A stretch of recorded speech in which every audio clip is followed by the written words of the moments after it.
the way that I was like both laughing and like screaming under the water and like I genuinely was like, oh, I hope he stops soon. I can't breathe. 1, 2, 3, 4.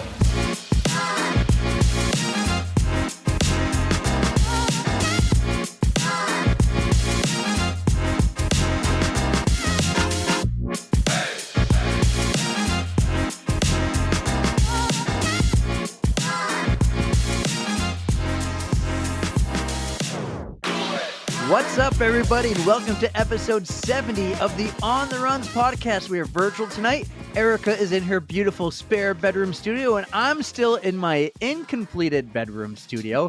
It was nice to see you this past weekend, Erika. What's going on? I was so pumped about that. We actually got to do some runs together. Well, I say some runs, but a run. We did a morning run, too. Yeah. He What's he up was with telling you me, waking like, up at 6 a.m. to run? Dude, it gets so hot. Actually, the day we ran was Saturday, and it was beautiful Saturday. It was 56 degrees when I started. Well, I started running with Steve. We did 8 miles before you got there, and then 7 with you. So, I mean, it was a gorgeous morning. Planned it perfectly. But I had to get stuff done. I had shit to do that day. I planned it perfectly. I was like, maybe I'll see you at 6:30, but I knew you were doing like an out and back. And I was like, you know what? I can get there at 7. I woke up, I stretched, I foam rolled, I ate a little bit, I drank some water, I took my time. You were a little late getting back to the parking lot though, so I stretched more. We did 8 miles instead of, we were supposed to do like, I think we were going to just stick to 7.5, but we're like, oh, well, he's not going to be here, so let's just do the big half on the first. I told you I'd be there. I thought I planned it right, but I was there and I waited around for 40 minutes, but it was fine. I stretched. I felt great on that run because Good. I was like I was kind of pushing the two of you to go faster, and you guys were like, oh, I was like leading you the whole time, which is not usually the case. But. Well, you got to give me a little bit of grace here because I was coming off of Anchor Down. It had only been like a week since I did Anchor Down. Is that a big run? Is that a hard run? I don't know. Anchor Down. What? Yeah, you wouldn't know. 49 miles later. Anyway, but I was also testing out some new gear. So I had a big, heavy backpack full of like. Right. How heavy was that thing? You were like, oh, this is nothing. But it was like 25 pounds. I feel like it was heavy. I don't know. I'm terrible at guessing weight. But so you did that on purpose, like for training, right? Yes. Yeah. I bought a new Camelback to wear during the Yeti 100. I just kind of loaded it up with whatever crap I thought was heavy so I could get kind of the worst case scenario. And yeah, I did okay, but it loaded my legs. Like I definitely was feeling it in like my quads, my knees, my calves, like way more than I would on a normal run. So, I mean, it was good to test it out. Do a few more of those. Yes, I will. But yeah, it was overall pretty good. And I don't know if we mentioned his name, but we ran with Steve, Mr. 305 no more. Yes. Steve was great. He volunteered to do some early miles with me because I thought I had some plans later on in the afternoon. I thought I had to travel somewhere, but I was going to meet Rachel for a run, and she wound up coming to me too. So it all worked out. It was great. Got it out of the way. It was great. I'm glad I got it out of the way too because I had my daughter's play. We'll talk about her play in the outro, but it was great. It was great seeing you. So.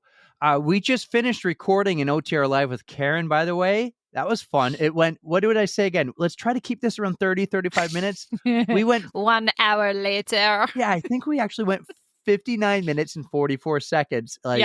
We have a problem and I'm okay with it. My apologies for freezing, apparently. It was a lot of fun, though. It was good to hear about that because that's not a race that you would normally hear.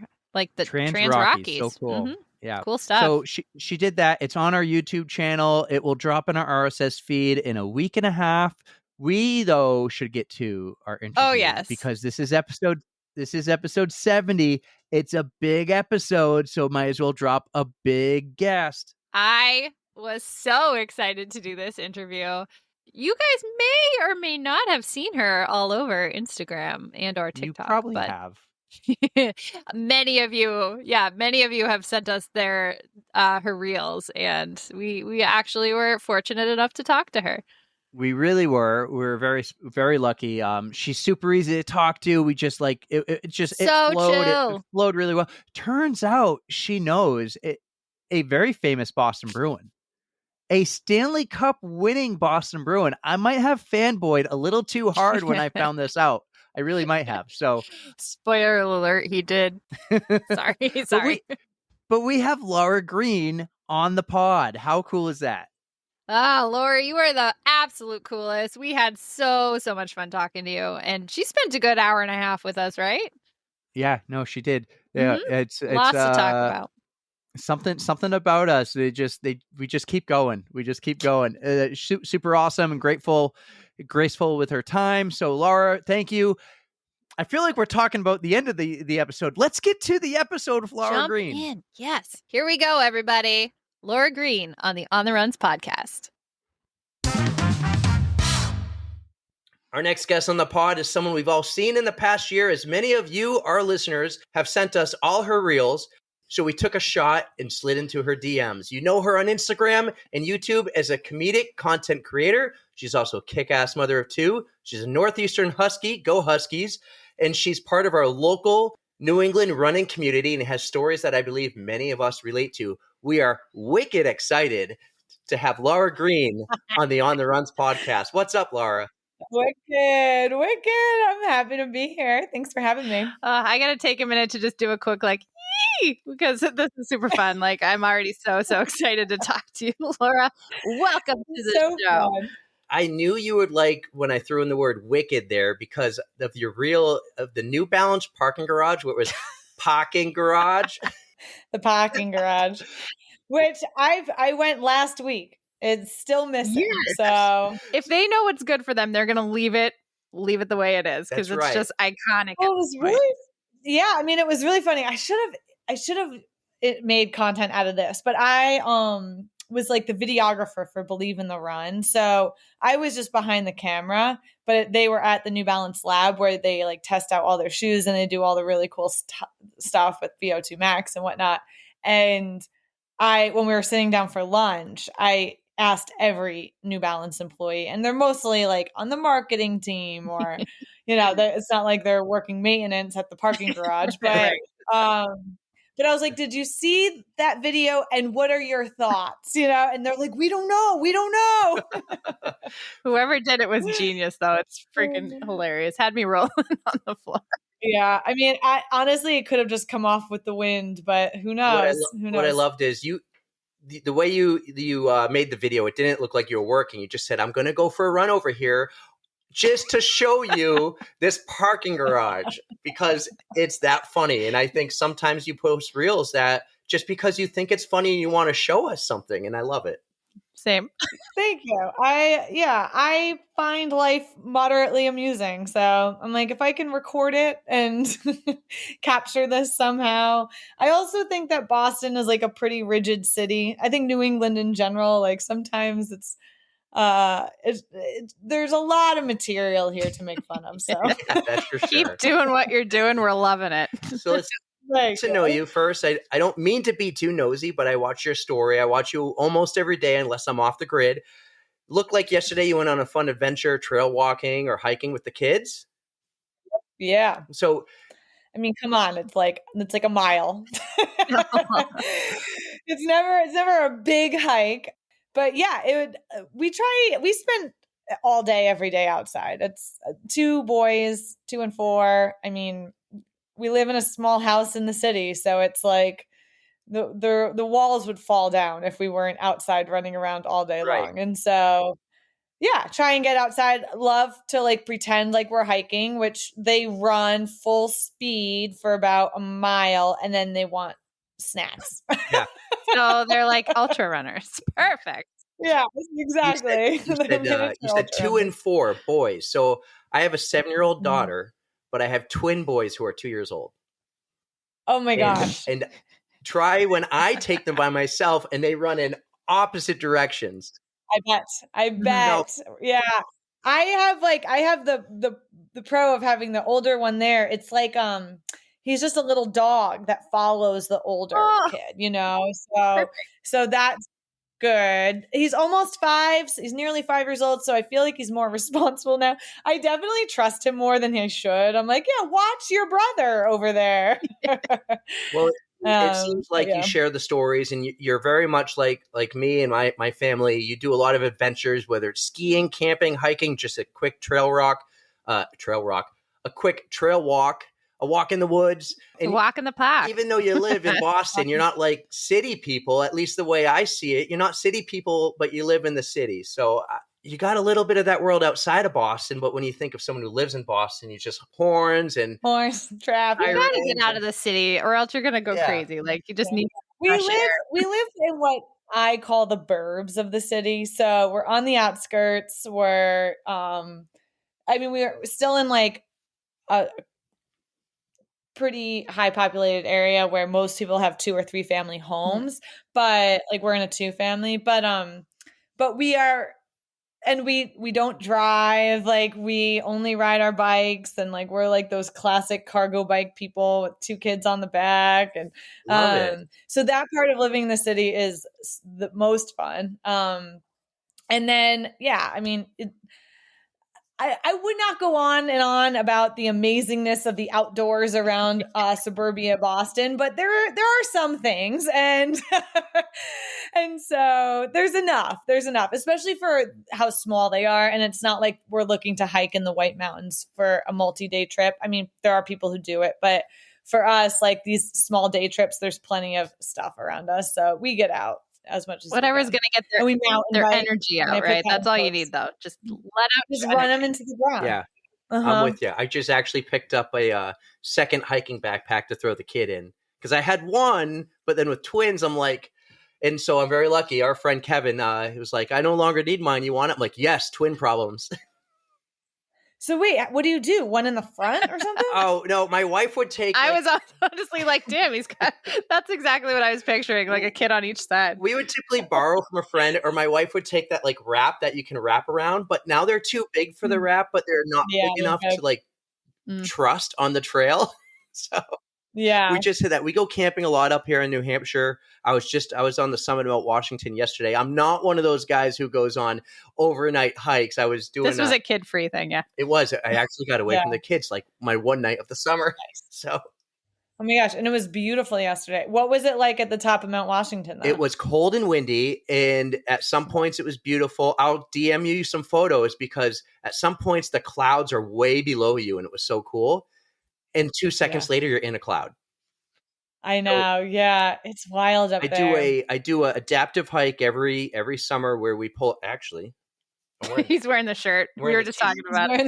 He's wearing the shirt. We pull up a handicap or an adaptive athlete. So I was on Team Jacques. I have Jacques on my team. He has cerebral palsy, and we pull him up Mount Washington. It's a big fundraising event for adaptive sports in New Hampshire. So cool. We did that. It's the same weekend every year, and that's where I was yesterday. And we actually do take the kids, but yesterday we didn't take the kids. It was just me by myself. So I feel like it would have been too cold for them at that point. To have 2 2-year-olds too. Oh, I don't know. You wouldn't have been much help to the adaptive athletes. So. Yeah, just sit tight. I'm gonna go get these. Yeah, kids. They would be like, "Why did we bring this guy?" I go hike, and my wife stays at the bottom with the kids, and she's like, "Oh, okay." It was too rainy for the night before. She goes, "You're by yourself." Yeah, totally. Probably for the best, but I totally have so much respect for you guys and your kid rearing because I'm not cut up for that. So I have my cats, and that's all I like. And you guys are just wonderful people. What does Courtney DeWalter say? Kids, and what else does she say? Kids, animals, something else. Like they're all just way too much work. See, I can handle the cats; they're pretty self-sufficient, but. Yeah. So we like to get to know our guests and just find out kind of your running origin story. So when did you first get into running, or even like did you do sports as a kid? Like just what got you started being active? Yeah, so I've been running since I was 12. I was a soccer player, basketball player, grew up in a big family. We all played every sport. But it's a big soccer town in upstate New York. And then like as I got a little bit older, I got more into basketball, and then we hit high school or junior high, I started running cross country to get in shape for basketball and soccer. Like one of those classic things. You join the track team just to improve your fitness for your other sports. But yeah, got really into cross country. never gave up basketball for indoor track until college because I just wouldn't do it. And all of these college coaches were like, you need to be a 3-season athlete. I'm like, I won't give I up on my refuse. dream. Good for you. And I'm sure it made me a better runner too, just to also have that season off and just using all these other different muscles. But yeah, and then for whatever reason, our section of New York, we had soccer in the spring. Just we were the only ones, so I think it finally switched back. But so then I didn't really do spring track. I did it 2 or 3 seasons in high school. But yeah, and then I did pretty well in high school, cross country and track, and realized that that's the only way that I would get scholarship money in college. My pipe dream of being a professional basketball player just wasn't going to happen. So my older siblings ran in college. And it just kind of was like, by the time that it got to me, where I was the third kid, it's like, just was this assumption. Like, if you want to go to a certain expensive school, then you absolutely need to get scholarship money. And it's most likely going to come from track. So went to Northeastern in Boston and ran here for 5 years. Partied a lot, kind of like plateaued. Don't think I had like any PRs from college. Had a great time though, and those women are still my best friends today. So zero regrets about where I went to college. Atta But girl. What drew you to Northeastern? Because something you and my mom have in common are you are both physical therapists who went to Northeastern. Yeah. There's more now, but at the time there was only a limited amount of physical therapy schools. And Northeastern was one of the best in the country and a direct doctorate. So a lot of schools, like you can get your bachelor in whatever and then go to get your doctorate later in graduate school. This was 6 years straight through. And even before it was the doctorate, when your mom was there, it was a master's straight through. And so that's like super appealing. And then they have the co-op program, which now is like the biggest seller for people to go there. Like when I went there, Northeastern was a good school, but it wasn't what it is now. I feel like now it's top of the lists for all this stuff. And I'm like, yeah, I'm a Husky, but like it wasn't as difficult at all to get into when I went there. Also, the track program's better now. Like everything's better, and I'm like, yeah. You're like I started this for 'em. shit. There you go. It's just because of me and my friends. Totally. I go to a bunch of I'm a big hockey guy. I referee college hockey. We go to Northeastern games. We go to the Bean Pot all the time, and I go with all these guys who went to Northeastern and they're Northeastern fans. So I have one question. I don't know if you know the answer, but why is the song "Stacy's Mom" so popular at Northeastern? I don't know. That's a good question. The band there always plays every hockey game. Stacy's mom's got it going on. He's got that in his notes. It says Northeastern, go Huskies, and then in parentheses, Stacy's mom question mark. Oh, that's so interesting. I don't know. Every hockey game, the band plays Stacy's mom.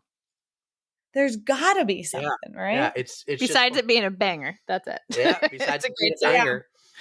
But I can't believe that they're still playing it. Now it's like an oldie for right. That is kind of sad. Right. It's become their thing, and everyone's like, just wait. One of the girls I referee hockey with, her name is Stacy. I go, just wait, they're gonna play Stacy's mom, and she thought we were kidding, and then eventually it's like, yo, you hear it? And she's like, oh my god, you weren't kidding. They're playing Stacy's That mom. song is from 2003, so that is a 20-year-old Yeah. song. That was high school for us, man. I haven't been to Matthews Arena since they redid it like a decade ago. Beautiful now. But it is very fun to go to a hockey school because when you don't have a great football team, now they have no football team, but when we were there, they did, but it wasn't good. So like to have something to cheer for was really nice. That scoreboard in Matthews Arena is bigger than the one in the Garden for the Boston Bruins. It's kidding huge. me, really? It's just like you walk in and you're looking at a gigantic, like the whole place is a TV screen. Wow. Well, it costs like $200,000 a year to go there. So Yeah, I know. That's why There you go. we went to Plymouth State. We couldn't go to And I was just saying that we didn't have a good hockey team. We didn't have a good football team. Actually, that's not entirely true, but we were not known for our sports. football team was the worst football team. Hey, but our senior year, though, they did win. And I lived next door to some football guys, and we had a rager one night because they actually won a game. And we were like, oh, man, that must have been a great night. Oh my gosh, that's incredible. But yeah, we're Thanks, we're kind of we're in New England. You're in New England, but you're really from New York. You also went San Francisco for a while after college, right?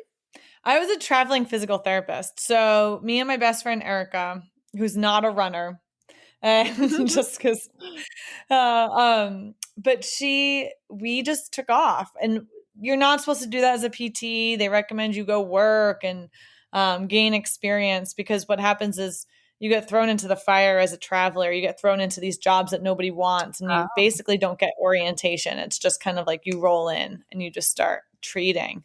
And as a new grad, your eyes are wide, and it could be a bad situation. So we had a lot of shitty jobs, but we loved traveling because we would go for 3 to 6 months and then move again. And we were doing it together. And then in between contracts, you could take off. So like first we went to Chicago, we stayed there for the summer, then we moved to San Francisco, and then where did I go after that? I moved to Alaska for the summer, and then I came back, and then we went to Nepal and India for a few months and just like trekked around, and then we moved back to San Francisco, and then I left and we went to Greece and Turkey, and then I went back to Boston, and then I went back to San Francisco.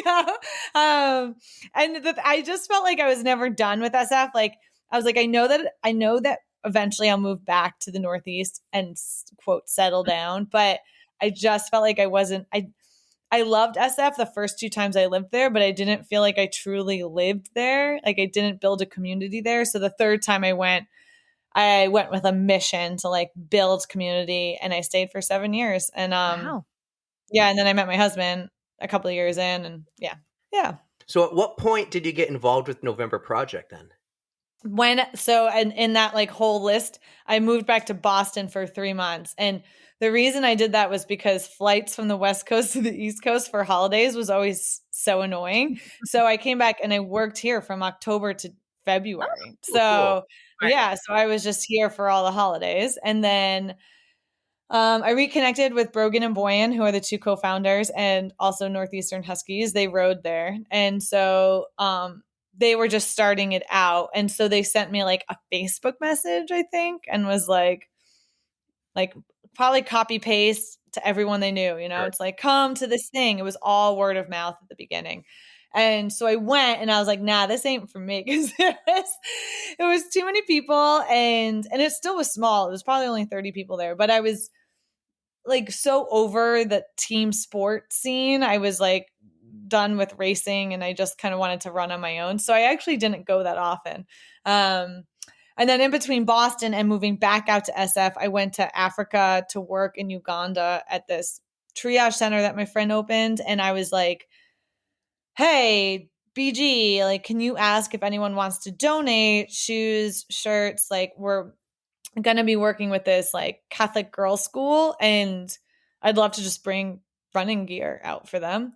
And because this was like rural Uganda. And I don't even know anyone. I barely went to the workouts, and my entire living room floor was completely full of shoes and shirts. And I had to fill up 3 massive, like, I don't know, 30-gallon buckets with all this stuff to bring with me to Uganda. And then I was like blown away by it. And I was like, oh, well, this is cool. This is how I'll build community in San Francisco when I get back there. And so like that was like the whole scheme. And so that's how I started it in SF. But it was really funny showing up to Uganda and having these 3 massive bins. And my friend picked me up at the airport, and she's like, we are on like these little motorcycles. Like, what? How are we going to get these there? Oh, shit. What are we doing here? And I was like, oh, I didn't think this through at all. To start layering Kind up. of Here we go. Gonna tile the Yeah, I was like, put it on. It's like getting on a Southwest flight. So did you say you started November Project in San Fran? That's so Yeah. cool. So I was the leader there for a while. So, okay, my memory of November Project is, and it's mostly because of Andrew Ference. Did you ever meet Andrew Ference? Of All right. course. So I Yeah. love Andrew Ference. If you ever run into him, you Yeah. go, Eric from On the Runs says, thank you for winning the Stanley Cup. I'll text him right when we get No off of it. way. So, And his daughter's going to Harvard next year, What? so I'm hoping to see him all the time because she's a rugby so player. Andrew Ference played for the Boston Bruins, if you haven't figured it Okay, out, I'm kind of right? getting the gist He's now. the guy who flicked off the Montreal Canadiens, and I want that poster. He has it in his like workout garage in Edmonton. And Yeah. I DM'd him about it, and I never got back, but that was years ago. So I love following people, and this is long before this is when he played for us, and he started working out, running the stairs at Harvard Stadium, and I thought it was Wow. only for the month of November. And then they built it into something else. You started it in SF, and I think he started it in Edmonton after, years later. Yeah, right after. He was City 4 with his sister and this other friend of ours, Nadim, who didn't know Andrew before. He was a fan as well. And then he, of course, became good friends with them. But yeah. And then the second city that we missed in between was Madison, which was Brogan's brother. Okay, Wisconsin. Yeah.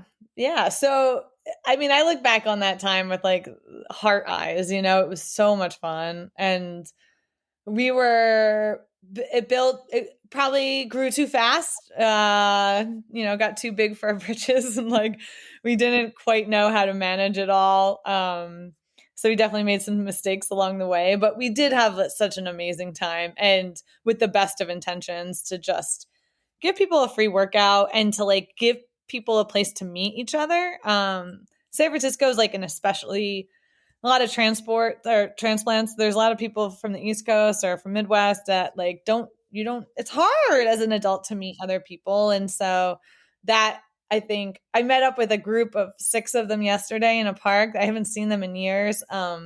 They're all scattered all over the US now. They just all happened to be in Boston at the same time. So we met up, and I'm like, it just was such a special time in all of our lives. You know, now everyone's pretty much settled in different ways. And I don't know, we were all just kind of like in our late 20s, mid 30s, and just kind of having a great time.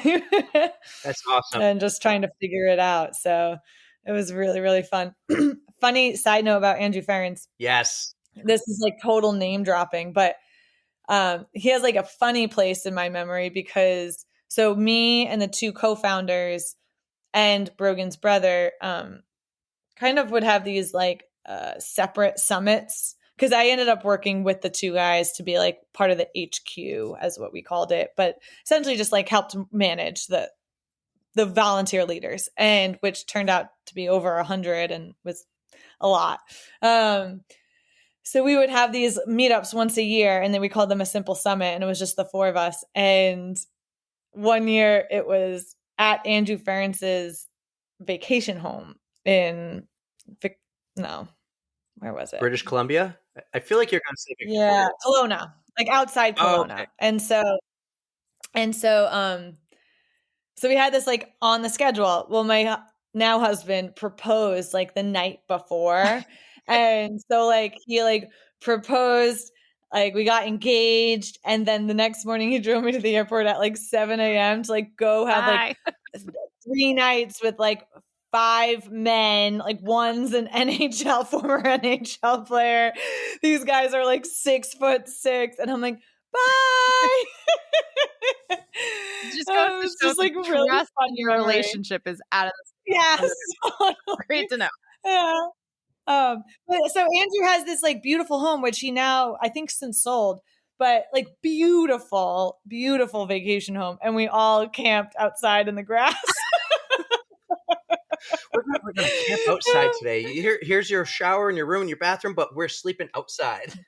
Yeah. And it was all part of like the plan. And it was very sweet that he had this like big tent for the guys. And then his daughters decorated this small tent for me. And they like put all these like paper butterflies and flowers, and it said the girls' tent. So they still like, they refer to me as the girl because they like couldn't remember my name. That's awesome. Yeah. You know him real well. So yeah, if you talk to him one day, just say thank you. I always say if Yeah. I ever run into those guys, I want to shake their hand and just say thanks. So I got to do it to Bergie. One time. When this comes out, I'll send it to him and I'll tell him to like fast forward. I go just fast forward to I'll minute. clip this for you. So I'm going to clip it. Okay. Andrew, thank you for 2011. I love everything you did. You're the man. Yes. How do you make that? I have a drink in my hand. Heart symbol. Yeah, there you go. I'm like, you can't see it. There you go. No, a diehard Boston Bruins fan. A little sad right now. I had in our show notes to not for this one, but for the Tros we did to talk about Bergie retiring, and we forgot. Oh, see, he doesn't tell me these things, and I don't have cable anymore, so I don't watch the news. Still sad. Yeah. So, but that's so sorry, awesome. but That's so cool. Thank you for that little side story. You just made his day. Yeah, even more so. Yeah, I mean, he's probably the most famous person I know. So that's so cool. Yeah, I remember like DMing him once just about that poster is awesome because he has it. It's like someone drew him giving. Oh, it's really see, I can't even picture it. No, so. this is famous. So now this is long enough. It's going to have to go on the YouTube channel. He scored. He didn't score often, but he scored this big goal in Montreal in the playoffs. Okay. And he turns around, and apparently there were some fans heckling him, and he flicks the bird. And that's like the powerful one too. When you get right, it's just like a boom. And so he had to. Everyone saw and said, "This is an awful look" and everything. And he goes, "Oh, they're brand new gloves. The finger got stuck." Yeah, the finger. I didn't know that was the quote. Yeah, he paid the fine. I don't know. It was like $2,500. Well worth it. Totally. And we won the cup. But all right. As I said in the email, we go all off, about tangents. We go off the tracks, like I said. So let's go with your filming background, because I know before you became the comedic content creator, an awesome little paragraph you wrote on your website in the third person. I read that too. That was amazing. You actually were making films before, and my biggest question is: you went to school for physical therapy. When did you get the equipment and decide to make? You were making legacy films. Yeah. So when I was with November Project, I had a podcast called Wisconsin Notes. RIP, no longer exists. But that kind of like got me into, I mean, being a physical therapist, you're a good interviewer. That is 80% of the job. Like you need to figure out what is causing this person pain or weakness. And most of it is through interview. And so between that and then having the podcast and standing in front of that group in San Francisco 3 times a week, I got kind of good at just, and far from expert, but just like, the flow of an interview. And so I love old people. Most of my patients are geriatric. And so I was trying to figure out how to combine the two. I always kind of looked at my November Project job as a creative position. So I always got like to scratch that itch, which like physical therapy didn't do for me. And so when I stopped working with NP, I was like, well, what do I do now to fill that void? And so I had a second kid. And when I went back to work, I was like, okay, well, maybe now's a good time to just start something new. So I was still working at the hospital as a PT per diem. And then I started this legacy video and company, which is basically just interviewing people all about their life. And then you put it with photos and you make a beautiful 2-hour film for the families to have forever. And you were talking about the University of YouTube. I'm a fellow graduate. I learned everything on there. Many, many, many, many hours, but you can really learn. I mean, I wasn't learning any crazy transition, camera tricks, whatever, like a static interview is pretty basic. So I was like, I can do this. And so, but of course, as with anything, I wanted to learn more and challenge and make it better and make it, And so at first I was like, yeah, just the basics, cheap camera, we'll just have one tripod. And then all of a sudden I have 4 cameras and 8 lenses and professional mics and a boom. Right. And, it's like us. I keep bringing over more equipment to Erika's house. Oh, I brought mic booms now. And here's a third mic. Why do we need 3 mics? I'm going to run out of space. We really do need to get our own studio, but I digress. Yeah, really. It's fun. And it was low stakes. I mean, I wasn't trying to spend a ton of money to run this hobby business. But yeah, I did that for about 8 months. And as with anything, you learn so much. And I basically learned like these videos are an incredible undertaking to make. And you definitely have to charge more money than I was charging.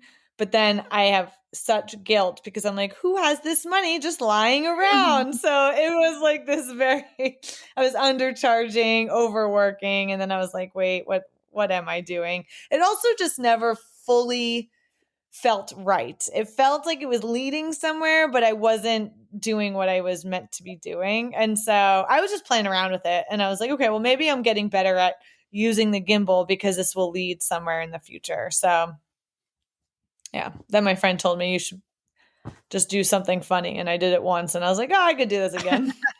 So that kind of led to where you're at now then, huh? Yeah, it just snowballed. At first I was like, I'll just do one a week or two a month. And then it turned into like 2 or 3 a week. And then I was like, okay, well now I'm here. You have like multiple projects going on at the same time. Like you're 30% done with this one, but today I'm going to work on this one that I'm like almost done with. Yeah, definitely. Well, because when you make ads for brands, they have edits. So nothing's fully complete right away. You send it off and they're like, can you do this? Reshoot this, whatever. If it's just for me, I'll write it, shoot it, edit it all on the same day. And then I don't even think twice. I just post it. It is. I'm like, I don't think twice. I don't think too hard about the stuff that I just post for myself. I love it. So let's talk about some of our favorites, if that's okay, and maybe get the Okay. story behind them or how you planned it, or maybe like there's the one with Sam Long we'll get to, and I want to know, because I do triathlons, I want to know how that started. But I want to Okay. start with my personal favorite, and that is I just ran a marathon. And you have the medal, and you're like, hi, Erika. Like 3 hours later, this is what. Oh, I was like, So, like, fancy just glass. how I never took it off. Yes. It's that by far is my personal favorite, that when I might say, oh, have you heard of Laura? That's the one I share. I'm like, this is her. And I think this is the best reel because I ask myself, so when I did my Ironman, it's like, how long do I keep the wristband on my wrist? And it was easily a week later. And it's like, how long do you hold onto the medal until your neck is too sore that you really have to take it off? And I laughed because I related more so with the Ironman wristband. I'm like, I think I had mine on for a solid 2 weeks after my first Ironman. So now I have to do an Ironman just to get the wristband so that I can do it. Not only that, you get 2 because you get one that says you're a first-time Ironman, and everyone's like, oh, good luck tomorrow, first Ironman. No, that's actually pretty clever on their part. Yeah, that one. So most of them, I'm making fun of myself. That one in particular, I'm making fun of everyone else. I totally appreciate that though, because you will. I'm not a metal person. I am a metal person, but even me, I'm like, I just did this like 3 hours ago. Do I want to wear it to dinner? Like, I don't know. I feel it almost feels braggy. Like, so that's what I love.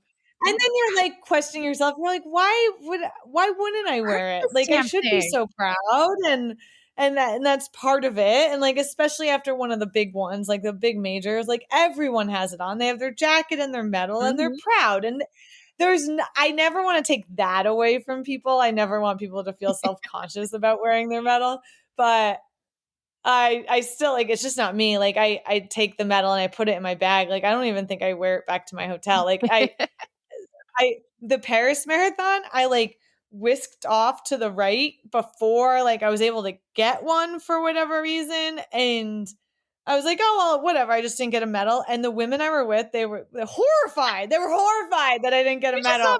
And they were like, we need to bring you back to the finish. And I like humored them. So I went back to the finish and I was like, I didn't get a medal. And they're like, we can't prove it. And I'm like, okay, whatever. I don't care. I don't care. Yeah. So people are, I think, one way or the other. You're either like like me, you're putting on street clothes and you're just going out to dinner as if nothing happened that day, or you're in your head to toe, full gear, full metal. And I think that like that video in particular is funny because people very clearly sit on one side or the other. And they can at least laugh at it. I don't know. I love it. I'm kind of like one of those in between people though. Like I will wear I like don't my think jacket and my medal out to dinner, and then it goes in my backpack for the rest of the trip wherever I am, and then I'll hang it up when I get home. Yours gets, she hangs her up. All mine go in a box. And one day, Yeah, mine are like, I don't know where mine are. so we're together in her living room, but sometimes we record separately. And I'm like, I'm going to create like a little studio with a background because she did that with hers upstairs in a spare room. Mhm. And I'm like, all right, that's where my Iron Man medal will go, and I'll just hang that one. And maybe if Your I one do, thing, yeah, it's and perfect. if I do Boston one day, maybe. But I'm the one where I wear it there, and then you're right, bag, it goes in a box. You at least hang. You should see her room. Hey, I paid for it. I mean, I might as well display it. Right. I earned Totally. It's thousands of dollars hanging on that wall. Right. You're not wrong. Oh my God, yeah. So I know that you have a series of reels which crack me up because it gets us talking so much. So your Strava athletes, those are the best because I feel like there's one of everyone in my friends like list on Strava. We have like the Peloton fanatic that's just like post.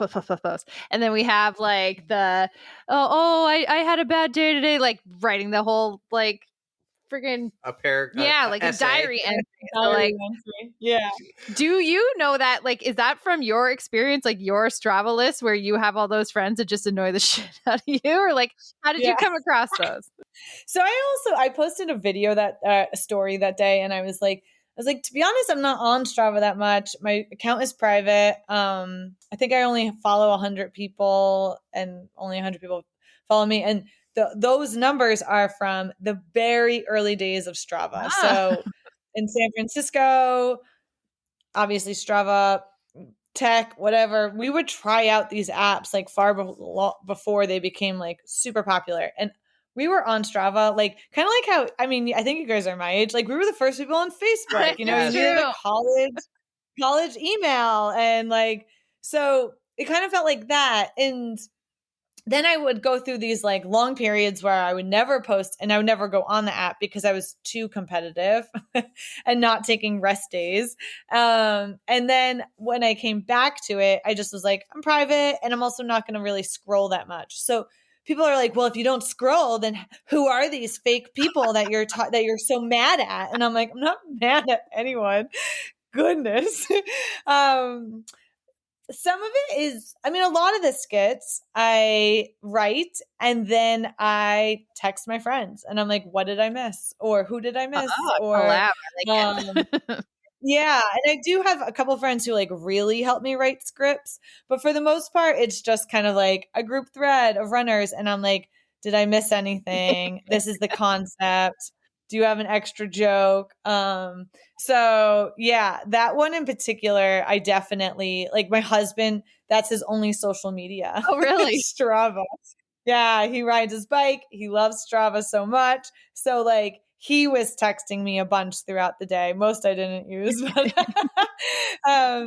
there are people who are like on Strava and that's their number one thing. So like those are the people that I went to help me out with that. But I know one of each of the ones that the pet peeve ones. I know one. That's yeah. fantastic. Some of them are my closest friends and they're like, oh, I'm like, yeah. I'm quite guilty of a lot of those too, so I can't say anything. We actually have a group chat with another friend and we talk about it. And I'm like, I'm doing a Peloton ride. I got a couple rides. Don't worry. I'm going to go delete them all because it's also recording on my watch and that's what I use. And so if I did 5 Peloton rides, it shows as 5 plus my watch. And her and her friend are like, no, you can't delete. We already gave you a kudos. You can't delete the kudos. I'm like, I'm deleting it. I don't want someone to be like, Eric did this 20-minute ride and then this 30-minute ride and then a 5-minute cool down. I'm like, I don't want to be that guy. It's funny though. And then I have people who like, I will post, like I'll be 30 seconds done with posting something and I'll already have like 3 kudos. I'm like, who is on this all the time? Like, I know. Well, that's their probably main, my husband. I'm not their that main cool. source of of social media. But hey, I think that makes me like the people I was hanging out with yesterday, one of them said the same thing. He's not on social media, but he's on Strava. So like when you're bored and you go for that fix to scroll, it's just on Strava, which that's very funny to me because like I upload my run and then I don't look at it again. So yeah, which for me is healthier. Someone I do For follow me. on Strava, Hmm? Andrew Ferentz. there you go. Yep. You know what? He's always doing that Zwift Yes, thing. I never got into that, but he's strong. I mean, he played in the NHL. So Good for him. Yeah. here's a reel that when you put this out, my inbox filled up. We'll say 20 people sent it to me. That's Right. awesome. Yeah. And I'm watching this and they're like, you need to get her because of probably the stories behind it. So that reel was when you go, you'll never regret going on a run, but I can tell you of all these times I regret going on a run. And I'm watching this and I'm like, there's probably a great story here and a great story there. And off the top of my head, I can't think of all. There's the one of like the time when my boyfriend broke up with me and it was an out and back. Mhm. And when you listen to like, Yeah, that was a lie. That was a lie. and you got the one about like the murder podcast. And so you answered one of my questions about it. Multiple people have sent, are the stories true? And if they are, could you share some of them with us? I mean, I don't really remember what I put in there. The boyfriend one was not true. That I got to give that concept idea to my friend Brito. She is married to my friend Chris, and Chris texted me. And we call him the agent now. Like he's the one who's spitting out her ideas to me. But that was her idea, and she it was basically like people are always like, you won't regret this run, because we just like making fun of We say that influencers all and the time. All motivational Get out speakers the in door, general. that's all you You'll gotta never do. forget a run. I never regret a run, but you do regret runs. You regret them all the time. You're just not so vocal about it. Yeah. So some of them were straight from her text. And so I don't know, maybe those are true stories, but they are her true stories. And then some of them I just like kind of made up. I mean, when those go in the woods and I'm like just like holding up my camera and running, that is like 99% ad lib. Like I don't know what's going to come out of my mouth. I'm just kind of rambling. The best So, stuff. Yeah. yeah. But I mean, like, if it ever involves like bathroom stuff, like, yeah, I've had bathroom stuff all over the place. You know, it's That's like, our specialty. I think, like, Yeah. It's how yeah. this was I born. mean, of course, those are true. That's how we were Yeah, born. but- We were running all the time together, especially during COVID and our long runs. She was Mhm. doing all the marathons. I was doing the triathlons, and I constantly had to stop. And I even like had to prepare and bring baby wipes and whatever. And we're He's like, got his shit together. Yeah, That's well- literally it. I called it like the code brown, and then I'm like, we need to come up with like a special wet wipe for this, and we'll call it on the runs. And then later we talked about a podcast. Like, oh, we already have the name. There we That's go. how it was Did it. born. My bathroom breaks is how this was born.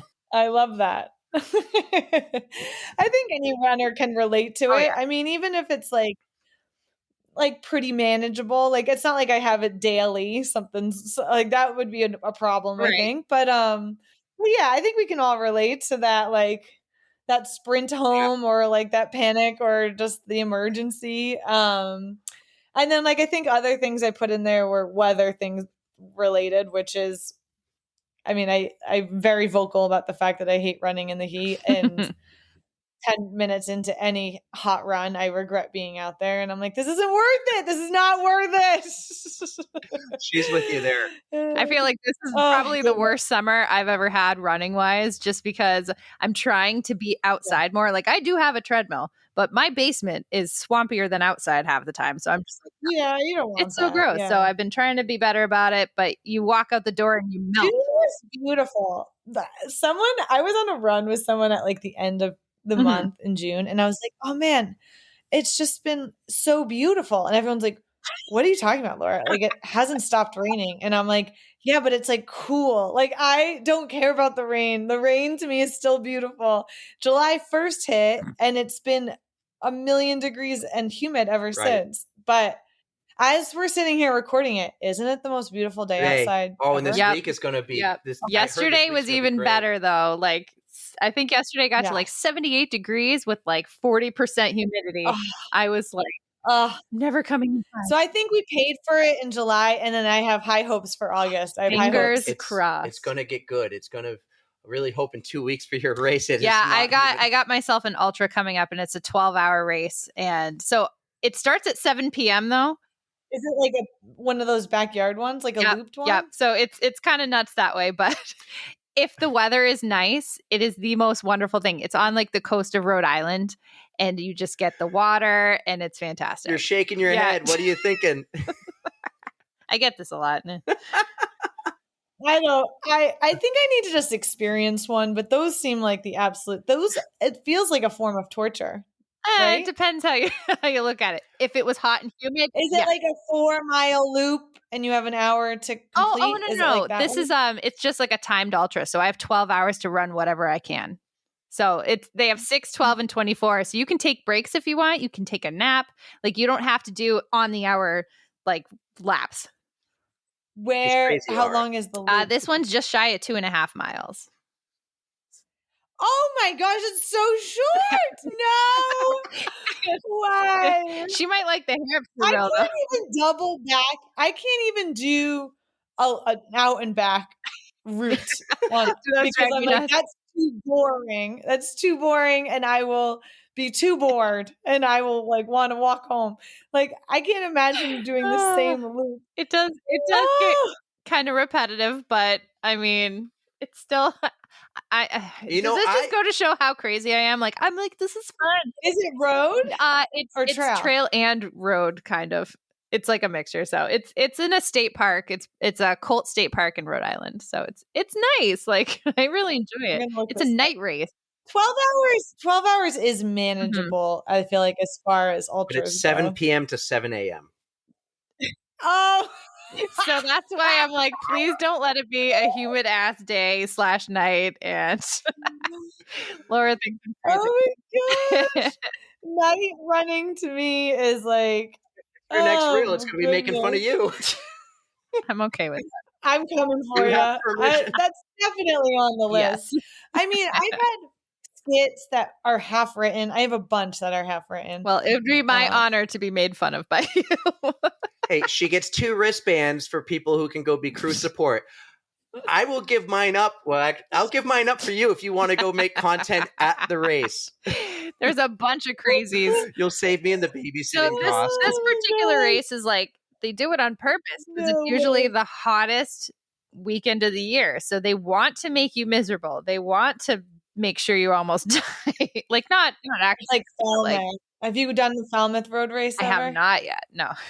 Is that one usually? Well, first, like they douse you in gasoline, like at the start, they like throw a bunch of gasoline on you, and then they light them out, light you on and fire, like, and then go, "Hey, have at it."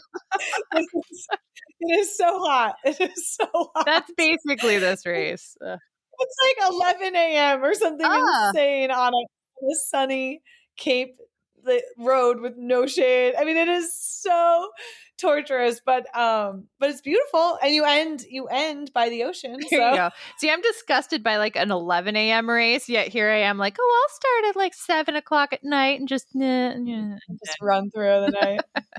She's crazy. I mean, to be honest, that for my pale, heat hating skin, that would be easier for me, but. I think the darkness would just like really screw with my brain. I think I would be hallucinating within the hour. It kind of does, yeah. But it's fun. I'll say as a Sherpa, I really enjoyed being there hanging out with all the other he's Sherpas. sitting by the snack table. Yeah. Like the fact they come by every 23 minutes was actually pretty awesome. Yeah. Versus like, 2 more hours, I'll see her.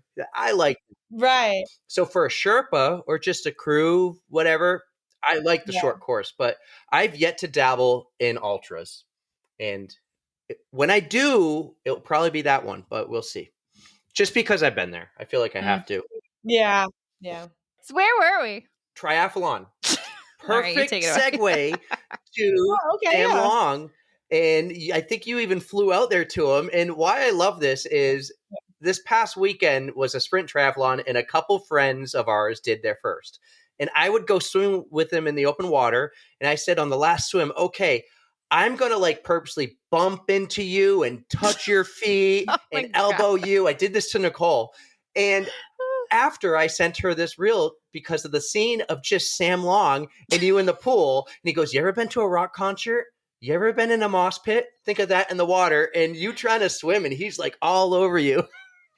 So the way that got set up was ASICS held, they wouldn't call it this, but I called it this, like a content circus, a carnival in Boulder. And they invited these creators, a lot of podcast hosts, videographers, photographers, whatever, and people like me, which there's not many people like me, but like just like fall into a weird category. And they invited us out for 2 days. And they also had, I think, 5 or 6 professional athletes there. And so there were like dinners and like events where like Emma Bates did a panel and just like chatted about shoes and what's coming up. So we each got a different time slot with different professional athletes. So I had a time to film with Flora Duffy, a time with Sam Long, and then an hour with Emma Bates. And so I had like all these concepts that basically they could just choose from. And the one of like doing essentially it's, I want to train for a triathlon, but I travel a lot. Like, how can I train for a triathlon in a hotel? So like at first the idea was for me to just be swimming into a shower head. Like I would just be like pretending to swim. But then we had this beautiful pool and I was like, well, it's beautiful. So let's just do that. And my brother does a bunch of Ironmans and is very good at them. And he sent me that commercial, the Cliff Bar commercial from like 10 years ago where they are sprinting, they're doing a water start. So they're sprinting off the beach into the water. And then his friends are taking oars and paddles and like trying to drown him. And so I was like, oh, maybe we just do like a play off of that, which basically it's nothing new or novel, but it's like, let's talk about the swim because that is probably the most intimidating part, I think, as a runner to like. Oh, I will agree with you on that. That is what's holding me back from trying one because I'm terrified of like drowning in the water. I'm not a swimmer. Totally. Yeah, it's scary. So scary. Which did they like eliminate beach starts? Is that a thing? I think every depends on the venue, different. right? Yeah, everyone's different. Like I know in Kona, you have to like go in the water and you're treading water. Mine was a beach start, but it was everyone I've done was a beach start, but it was like four people go at once and you walk out right. So, I think it's not like the sprinting because I think like a lot of people probably would get kicked in the head. It was just like too. Yeah, as far as the age groupers go, I don't think they let you go in a mass. Like the pros all go together at once in a one big mass. The age groupers they spread out, and everyone I did. So I've done a few. I've only done one full, but I've done like 4 halves. And bad news, I haven't even told you, Ironman just canceled Mount Tremblant. I was going to go in 2 years for my 40th birthday. Wait, like canceled it altogether? Yeah, they're not renewing it. Oh, that sucks for you. I'm sorry. I have to go to, I don't know, maybe Madison. You've mentioned Madison. I heard it's nice there. It is. It's beautiful. Beautiful, great city. But yeah, so Sam was very funny because Flora was amazing and she was down for anything. And she was actually like a naturally amazing actress. Like she just kind of picked up on it. And she had some funny input too.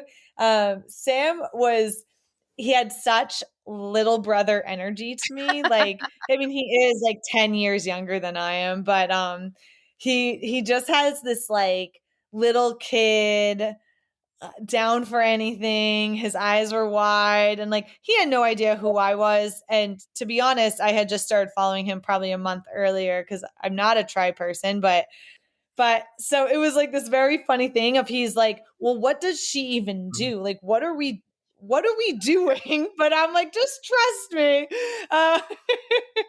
And the mosh pit line was all him. He was the one who like, I didn't script any of it. I just asked him, I was like, what is it like? And then he just came out with it. And then when we got in the water, I was like, try and drown me. And he's like, are you sure? And I was like, just try and drown me. I did laugh. He's like pushing on your head. I was like, he went for it. I wish I put a GoPro on my wetsuit because the way that I was like both laughing and like screaming under the water and like just I genuinely was like, oh, I hope he stops soon. I can't breathe. Oh no. That was really funny. I mean, I have an older brother and a younger brother, and so it just felt like childhood again, you know? And then he's like, was that too hard? I'm like, no, I actually want you to be like a little bit more aggressive. And then I was like, and now I want you to pull on my foot. And he's like, pulling you all the way back. I was like, just pull me across the pool. So it came out was so very well. fun. Yeah. And he was like, okay. Like he was excited, but like nervous because I think any man in that position would feel a little nervous. Right. But I was like, go for it. Just go for it. I loved it. I relate a little bit to every one of yours. So I think you do a great job. Oh, thank I you. sent him one today that I feel like your 5-minute abs one. Yeah. Oh my God. So I was watching this and I was like, all right, awesome. I'm going to get a really good like ab workout from you. And you just lay down and I was like, this is number one It's me. because not only With does this kids. relate to you, but this is why I like yoga for the savasana at the very end where you just lay there because Yes. they work me out Yes. and I'm like, oh my God, I can't move my muscles anymore. This is like all I need is just to rest.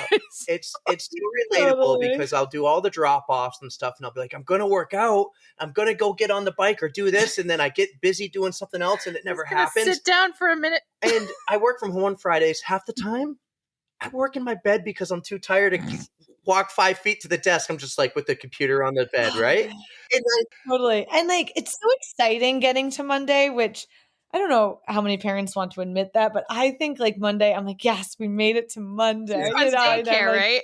so excited to have just a few quiet hours to work and then I'm like, I'm gonna work out. Yeah, And then gonna I'm have like, a good I'm week. so tired. you're thinking Saturday night, oh, I'm going to start a real good workout routine on Monday. I'm going to join up for this Peloton challenge or something on Monday. Then Tuesday comes around. Oh, I forgot to do it.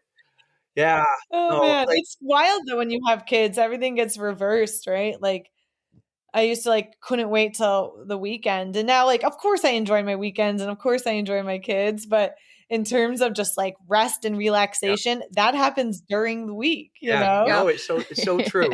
So true. Like even we won't get into the depths of the stroller one because the stroller one's very popular and I know you've talked about it a lot, but like relating, when you picked your son up and sniffed his butt, I'm like, yep, that now is normal in my life. Hold on. Oh yes. Nope. It was you. Even with that, we were just talking to one of our like other guests. I don't even think we've released this episode yet, but we were talking about how crazy like hard it is to push a running stroller. And I was watching that video and just the wheel in the front was like Oh, You I was like, gotta lock the wheel. You have to lock the wheel. I know everyone's obsessed with locking the wheel, but I hate locking the wheel because it doesn't give you the ability to quickly maneuver around right. things. It's true. Like It's true. if you were on a normal like jogging path that's nice and paved, yeah, you can lock the wheel. But if you're city running and you're trying to you can't lock that wheel. So I don't ever lock it. But I also really don't stroller around. I Like couldn't. and now my kid's 2 and he hasn't been in a I've stroller. done a couple. I'll have to Yeah. share with you later the picture of the one stroller 5K I did.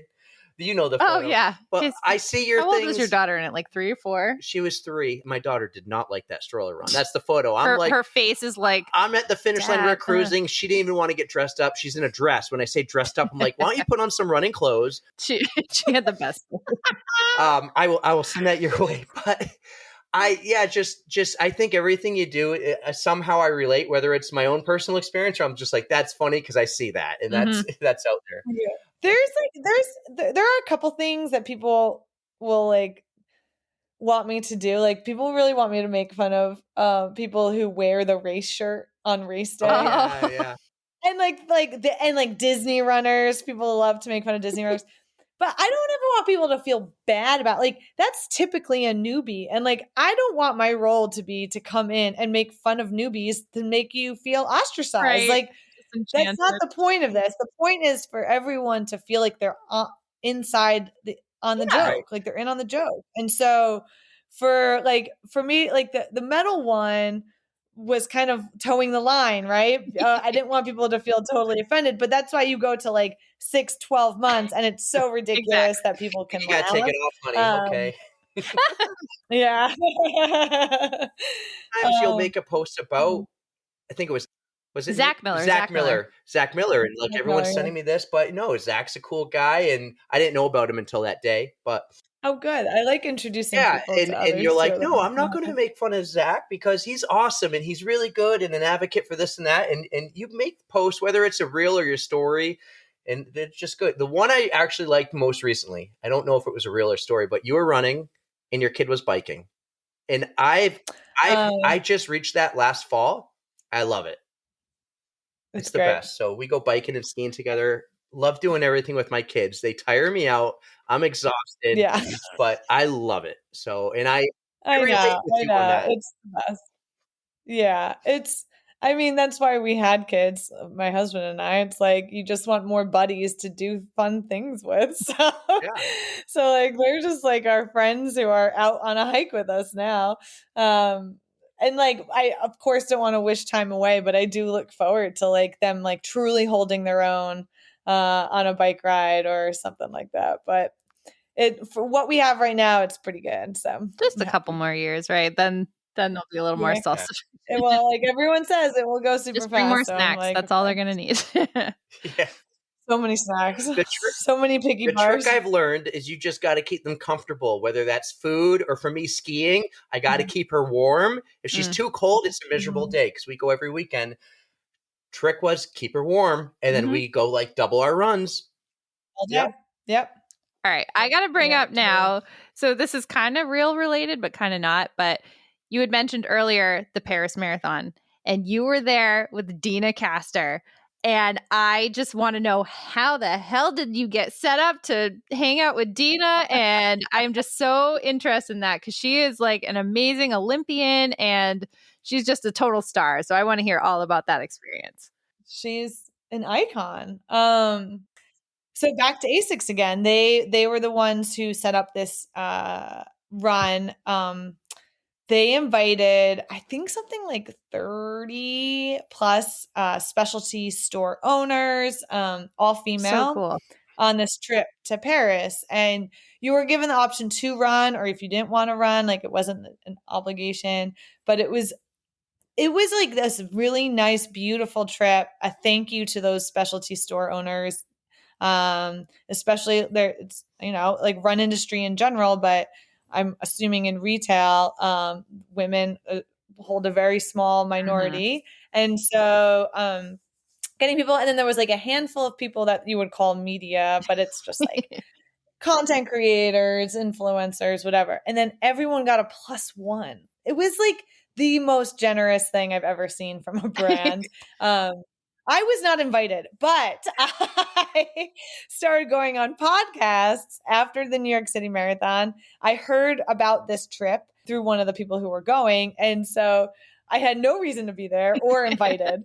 But people would say, what are you training for? And I'd be like, I'm training for the Paris Marathon. And they're like, oh, you're going? I'm like, not yet. I'm waiting for my invite from ASICS. And it was a bit. And I just kind of kept it rolling. And eventually one of the ASICS guys heard it. He was listening to Carrie Tollefson and was like, wait, who am I even listening to? Like, who's Laura?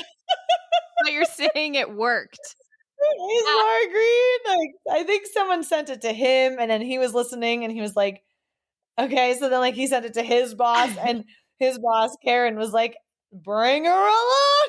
Yes, amazing. It was amazing. And so Dina was on that trip. She's a longtime ASICS athlete, and it was just the best. She is one of us. She's absolutely there's isn't a dash of hubris to her. She's just amazing. And from like the very first dinner, I of course was very intimidated to meet her. I was like nervous, starstruck. And that pretty much vanishes within like 5 minutes of talking to her because she's so down to earth and she was so excited. She was so delighted to be in Paris. She set up a croissant making class for herself. And she loves to bake, and she's like, I don't know how I'm going to bake these croissants at 7,000 feet because she lives in Mammoth. Ooh. So she's like, I need to figure out that conversion. I'm like, I don't know. She's so cute. She loves to have a glass or two of wine with dinner, and she just the way she was like bebopping around the city. She's so tiny and pocket size, and I love that because I'm so big. People don't realize like I'm nearly 6 feet tall, so like me and Dina next to each other was always a funny sight. Yeah, and then she ran the marathon on absolutely no training. I at least had like a base of training. She had zero training. She did 1 2-hour run on a treadmill like 2 weeks before the race. And they had record snow in Mammoth this year, so she just like didn't get any outdoor running in. And she still ran faster than me. It was her slowest marathon ever, but it was still faster than the rest of us. I was gonna say like stars, they're just like us, but then she goes and does that. It was absolutely that. I can't go do that. Yeah. But it was so I need to like sit down and write these things down because this story in particular is it may not be my most exciting story, but it's one of like my most prized personal stories of running to the start of the Paris Marathon with Dina Castor, who has never started a race with the general public. So Oh wow. she's always been with the elite at the front of the race. You know, you get bussed right to the start, and then like you have private porta potties, you jump into the race, and then you're a good, couple minutes ahead of everyone. So there's not a huge crowd issue. I mean, we ended up being 2 miles from the start. We thought we were like a half mile Oh from the start. no. We ran 2 miles to the start before the start.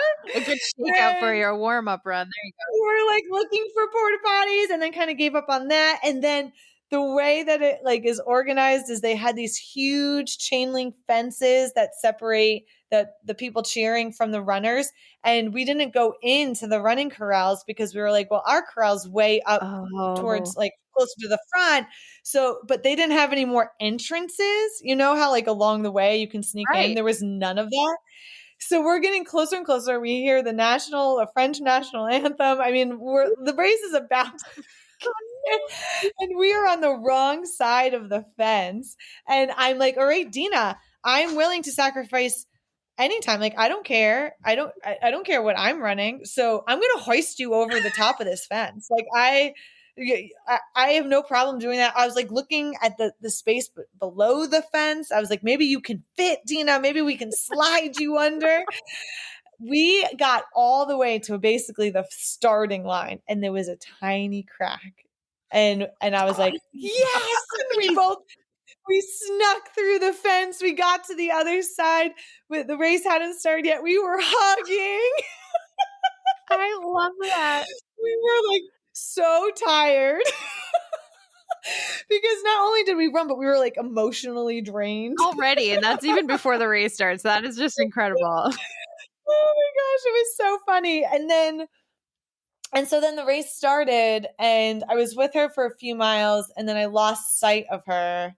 And I figured that actually she was way ahead. I figured that I just kind of lost her, but she ended up kind of like tucking in behind this pace group behind me. And then the pace group was bothering me because they were just like taking up so much room. So I remember I surged to get ahead. I was probably only 10 meters ahead of her the whole time, but I just didn't know. And then they like caught me, and like she had never like done like a water station. Like she's never, like she just have her bottles. So, and then in Paris, they don't have cups. They have actual plastic water bottles. It's so wasteful. It's terrible.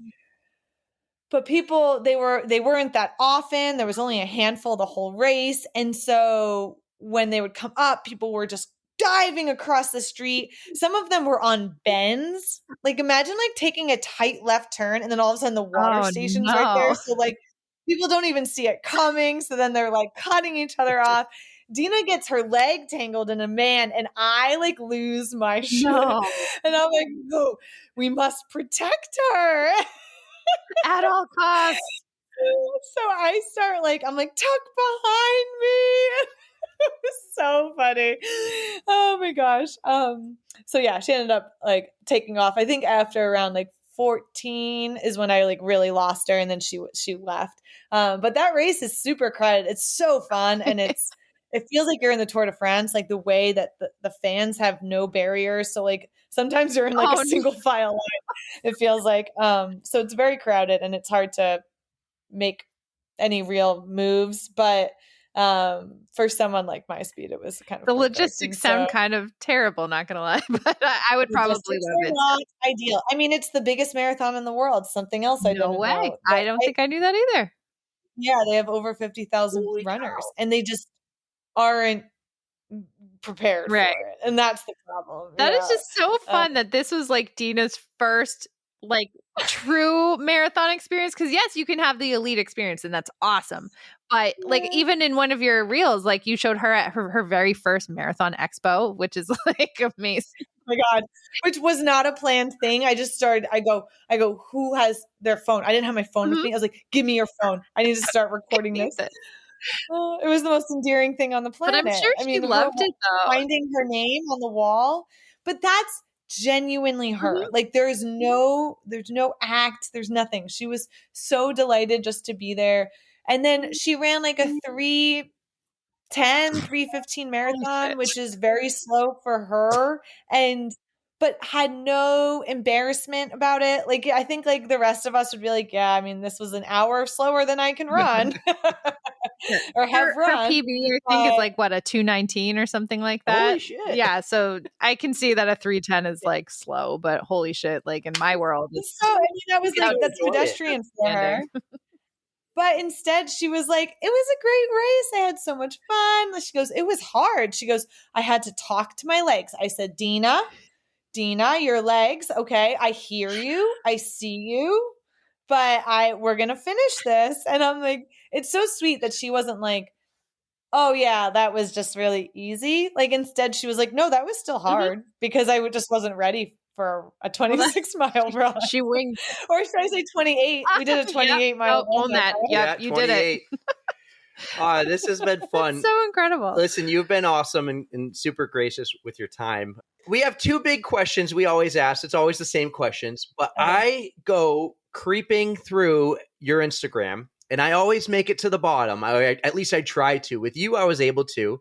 In fact, your first ever picture had one like. It's of the Golden Gate Bridge. So I was your second like today. My personal, I was your second like. I'm like, I need to like this photo.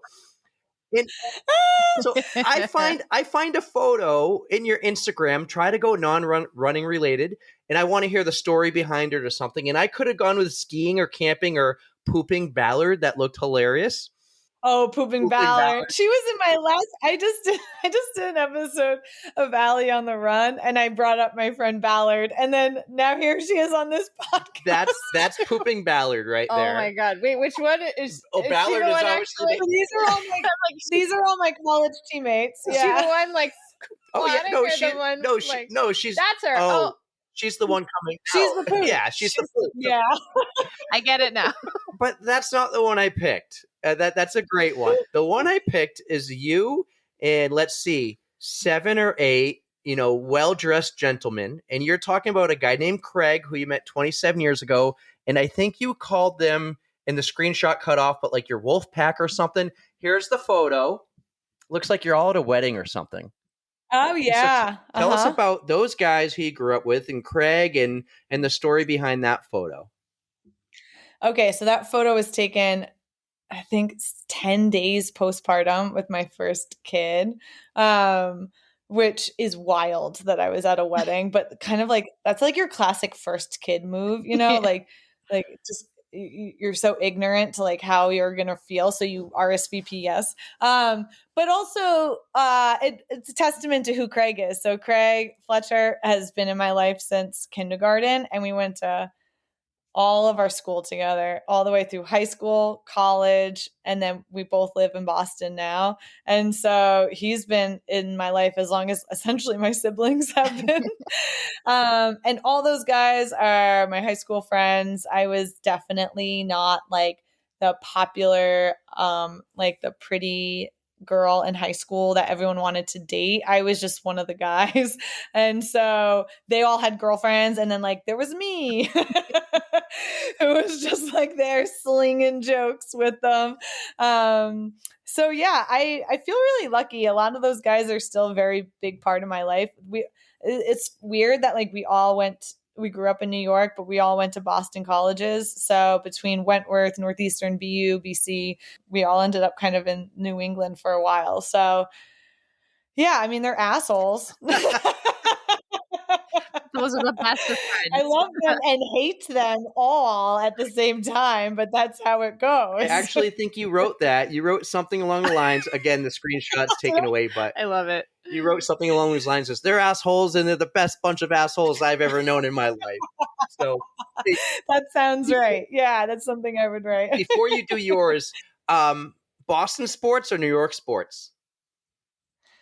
To be honest, I don't really give a shit. I grew up in a family that was like insane about their Yankees, and so I will cheer for the Yankees over the Sox. But like I don't watch baseball, so like I don't care. And then my husband's diehard Patriots, so I'll cheer for the Patriots. I suppose. That's fair. Yep. Apathetic. I'm with it. I'm totally down. I love going to a Sox game. I think it's a lot of fun to go to, but I have no clue who even plays for them right now. I know all about the Bruins, and I'm still sad about it. But I'm still sad they got rid of Mookie Betts. He was my favorite.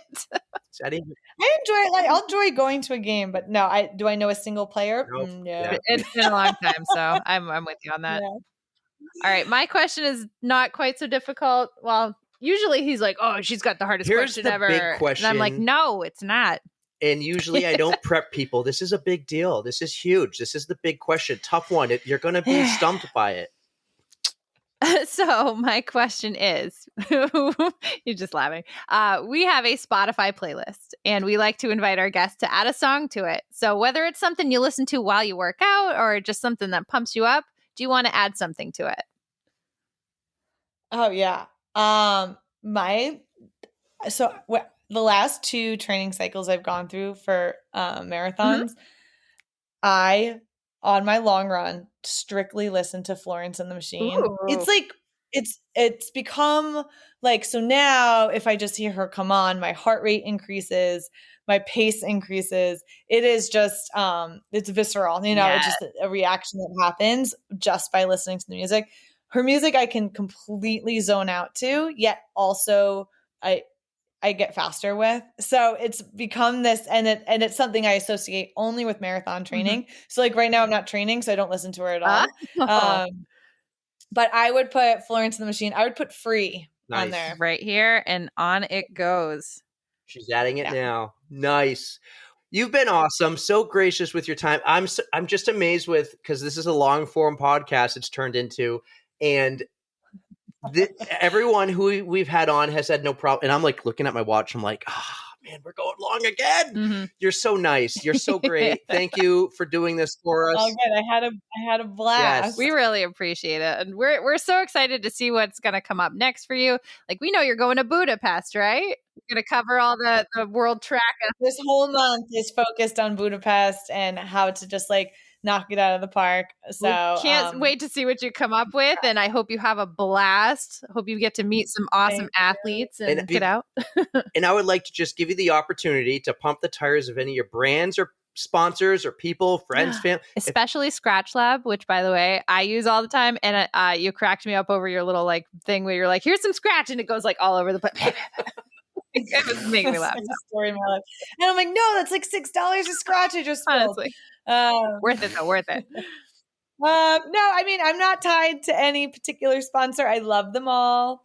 I love all the shoes that I've been gifted. I feel really lucky. But no, I'm not like exclusive with anyone. So just follow me. I am my own brand. Go ahead, share your Insta tag and stuff. I'm Laura McGreen. And I'm on TikTok barely, and I'm on YouTube like once a year. So nailed it. Find me on Instagram. Love it. Keep doing what you're doing. Have fun.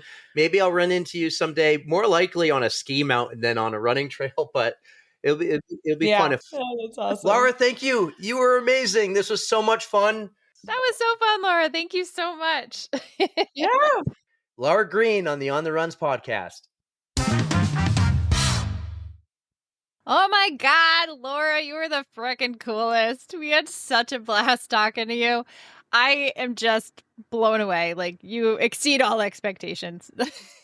You're humorous. You're just like so chill to talk to. We had an absolute blast. So thank you for spending so much time with us. That was Yay. a ton of fun. That was so much fun with Laura. I want to say when I was watching, we already followed her and we already watched a ton of her reels, and I'm like, she's awesome. Maybe one day. But then everyone starts sending me, especially the one with the medal and the one about running in the woods and the running stories that running that she would regret. Like, you'll never regret going on a run. And she goes, I can tell you all the times I regretted it.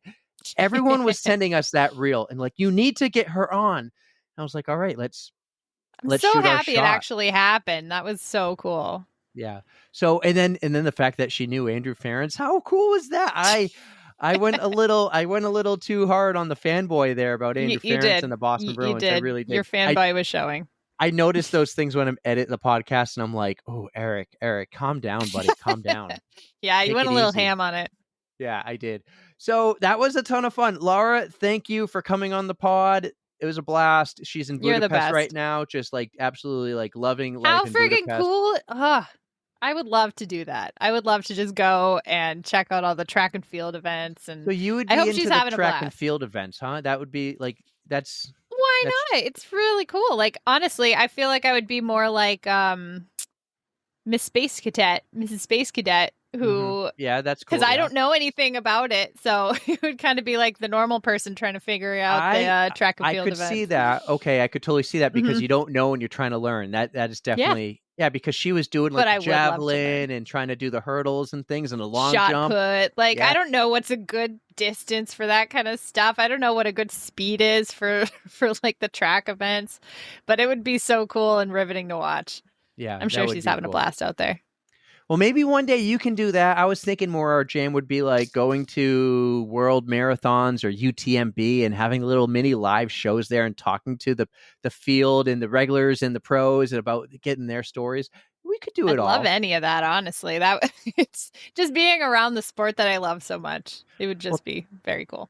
Talking about putting on a show. We were on a show for the first time last week. How cool is that? We were on another podcast. We were on the Oh other my side of the mic. God.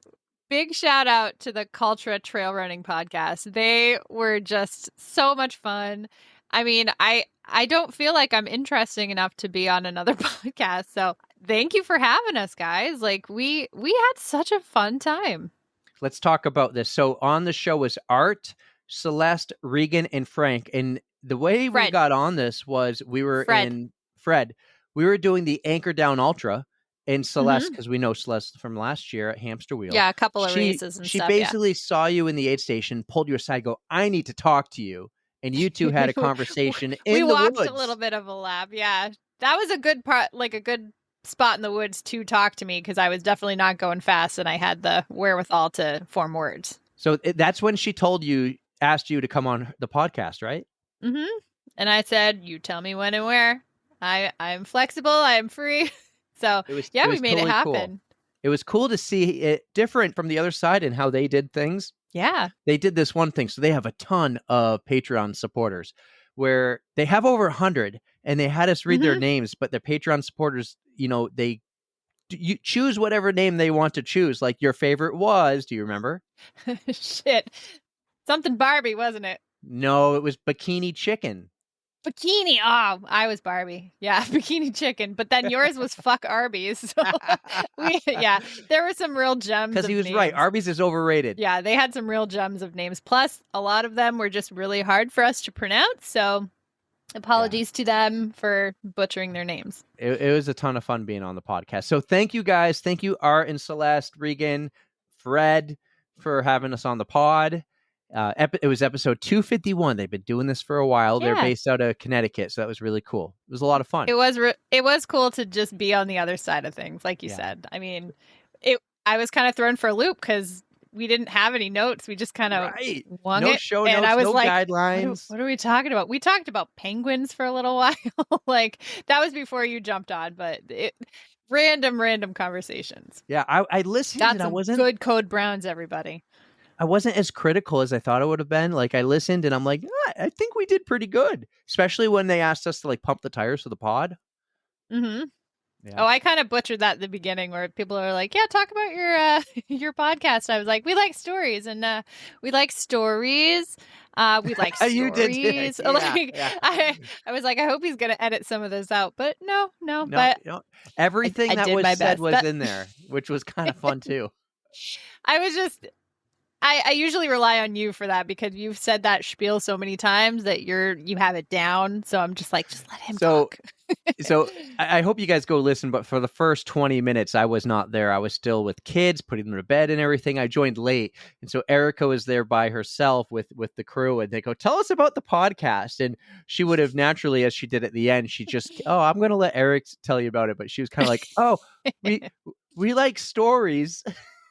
The good, the bad, the ugly, yada yada. You did a good job. You did a good job. So that's what happens when you put me on the spot. Well, it was we got to see each other running. We talked about that already in the intro, but let me tell you, when we ran together, I had to run to Adeline's play after.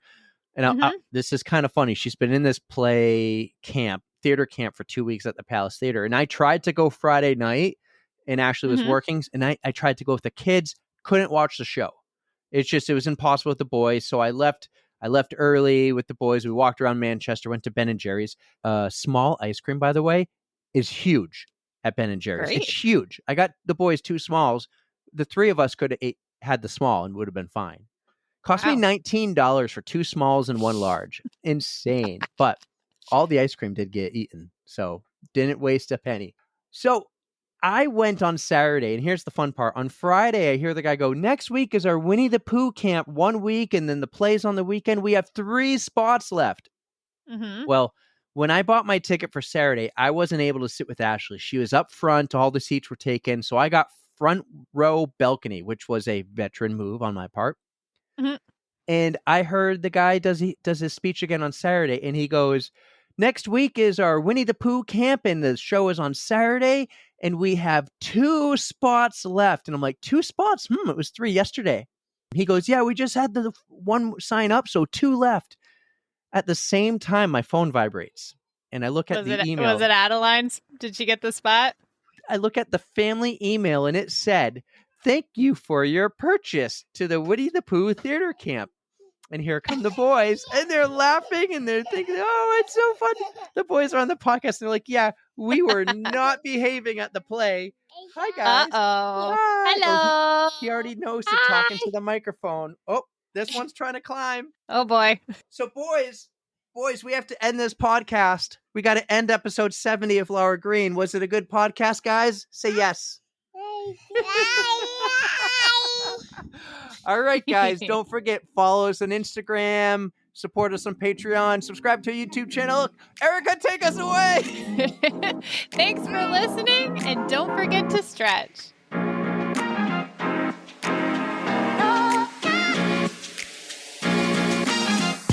2, 1, go!